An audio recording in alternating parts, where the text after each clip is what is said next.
What is digital marketing? So, what exactly is digital marketing? In simple terms, digital marketing refers to any form of marketing that exists online. It's how businesses connect with their customers using digital platforms like social media, search engines, email, websites, and even mobile apps.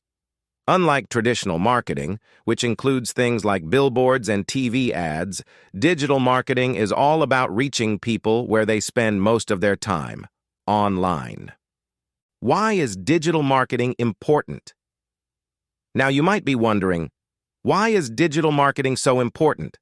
Well, let's think about it. More and more people are going digital every day.